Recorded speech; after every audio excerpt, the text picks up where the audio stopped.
Welcome back, everybody, to another shocking courtroom episode of Lockdown 23 and 1. That's right, today we're traveling to an Ohio courtroom once again to witness a defendant get sentenced for the death of a deputy. And the way that it all played out, not to mention what the defendant said to the deputy before the crimes took place, to me at least, is very eerie. I'll break all that down here in 1 second, but first, as always, if you're new to the channel and enjoy all things lockup and crime related, then this is absolutely where you need to be. Hit that like, subscribe, notification bell before you leave, and check out my beautifully assorted playlist with many more videos for you to start watching today.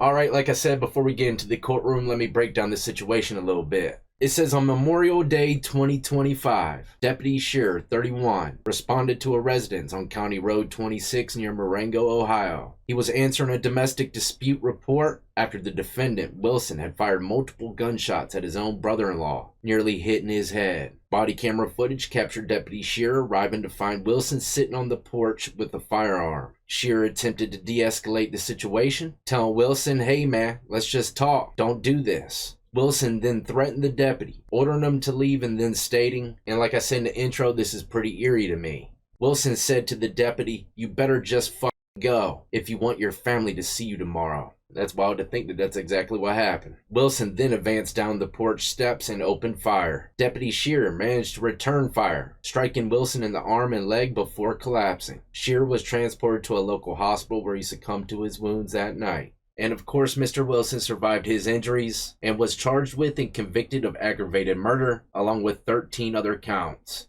Very unfortunate situation, and my condolences go out to that officer's family and friends. Those domestic calls could turn dicey very quickly. A lot of emotion and usually drugs or alcohol are at play. Got to keep your head on a swivel and ready for anything, and that's not just for officers. But now let's find out what exactly the Ohio courts have in store for Mr. Wilson.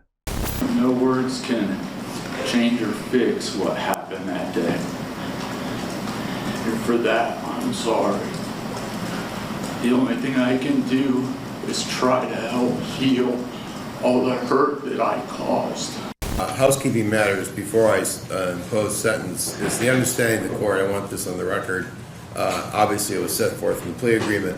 Both the state of Ohio and the defendant have agreed that the sentence the court will impose pursuant to the judgment entry that was provided to the court. Hate to stop the judge in his tracks, but first and foremost, I can't help but to mention, when this defendant was apologizing, it sounded so fake and pathetic, man, like he's done it over and over throughout the years with his own family. After going berserk on him, then coming back and apologizing all feeble and shaken. And second of all, did y'all hear what the judge said? There's a plea agreement. Why on earth would they do a plea agreement when they got everything that they need on body cam footage? That's all the evidence they need to lock in, if you were to ask me, a solid death penalty. Well, I'm gonna break all those stipulations down at the end, so stick around. Sometimes the death penalty ain't always the best route. The review by the parties is an agreement of the parties. Is that correct from the state's perspective? That's correct, Judge. And also from the defense perspective? Yes, Your Honor. Therefore, since there's been an agreed sentence, the court does not have to make the findings it believed at one point it had to make for consecutive sentences, and is relying on State v. Sargent, 2016 Ohio Supreme Court case, 2016 Ohio 2696. The court would also note, for the record, that Mr. Wilson has entered pleas to all 14 counts of the indictment. He pled guilty on May 6th. In addition to pleading guilty to all 14 counts, he also, in count number 1, pled guilty to a firearm specification of 3 years and a specification for forfeiture of weapons. He also pled guilty in count number 2 to aggravated murder, firearm specification of 3 years, again, and a specification for forfeiture of weapons. It's my understanding that the state wishes to make a motion that counts 1, 2, 3, 4, and 5 be considered allied offenses of similar import. Is that correct, Prosecutor Wick? That's correct, Judge. On count 1. And the state is electing to have Mr. Wilson sentenced on count number 1, aggravated murder. Is that correct? Correct, Judge. In addition, the court understands that something about this guy and his shivering little braided goatee is making my skin crawl. Number 6, 7, 8, and 9 are also allied offenses of similar import. Is that correct? Correct. and that the state is making a motion to have Mr. Wilson sentenced on case number 6. Is that count number 6? Is that correct? That's correct.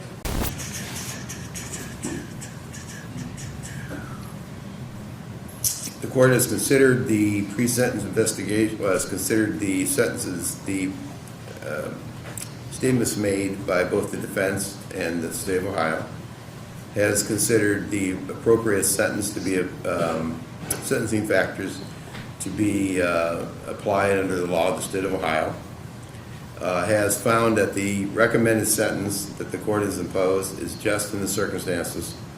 The court would also note, as an aside, that the court did have the occasion to attend a death penalty conference in Columbus in April, and that the court learned at that time that the average stay on death row is 23 years before a person can even be proceed to be executed.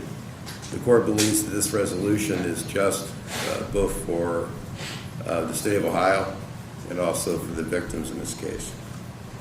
Well, there you have it. The plea deal is in place pretty much because maybe personal preference with the victim's family. You heard what the judge said, typical wait time on death row. 27 years? That's a long time. Maybe the other people won't even be alive to see justice served. Or maybe a loophole later on down the road that could secure his freedom. So a lot of people like that justice to be served quick. Life in prison without parole, let it be done and over with. And a lot of people feel as though that's a worse punishment than death.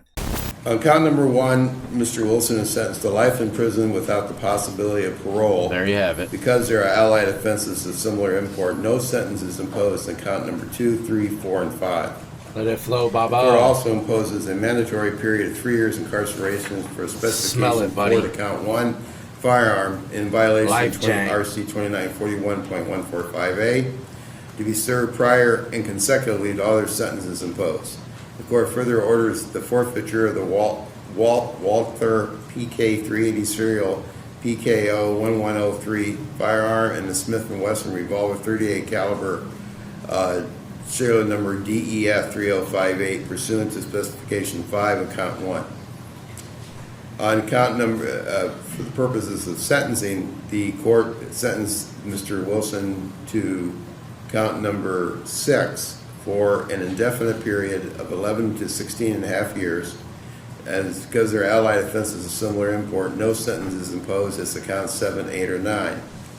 As for count 10, for the violation of RC 2923.161A1, 2923.161C, improperly discharging firearms into a habitation or a school safety zone, the court imposes a sentence of 8 years incarceration.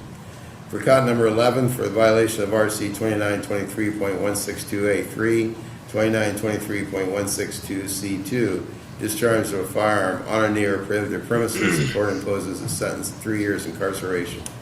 For count number 12, for the violation of RC 2923.24A, 2923.24C, the court imposes possession of criminal tools. The court imposes a period of incarceration of 12 months. On count number 13, for the violation of RC 2923.24A, 2923.24C, possessing criminal tools, the court imposes a penalty of incarceration of 12 months. For count number 14, for the violation of RC 2923.15A, 2923.15B, using weapons while intoxicated, which is a misdemeanor. Intoxicated. First degree, the court imposes a sentence of 6 months.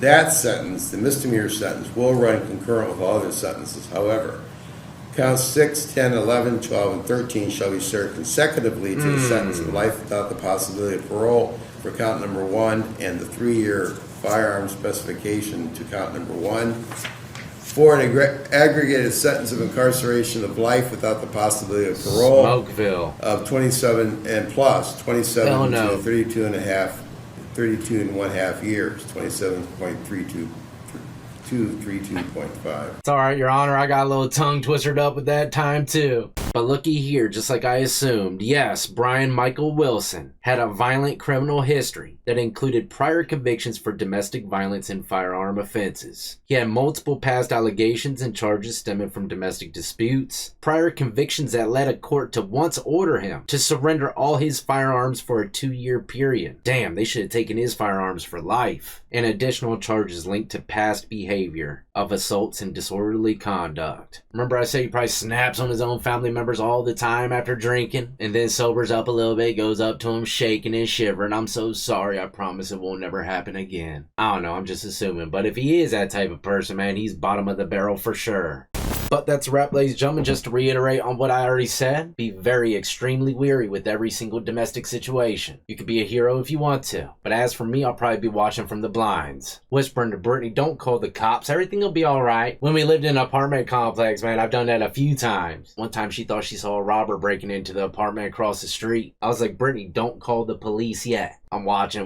Thankfully, next thing you know, he comes around the corner in a golf cart. Damn maintenance crew working on the AC unit probably. And then there was another time, same apartment complex, a couple got into a fight right there in our garden bed. I'm looking right down on it through the blinds. Bernie's about to call the cops. I'm like, just hold on, wait. Dude was getting physical with her too. I was fresh out of prison though. I still had that old look the other way mentality. But thank goodness I did, because the next day they were happy-go-lucky, holding hands to the car doing shopping. One of the lucky ones. Like I said, many of these situations end up way worse than anyone could ever imagine.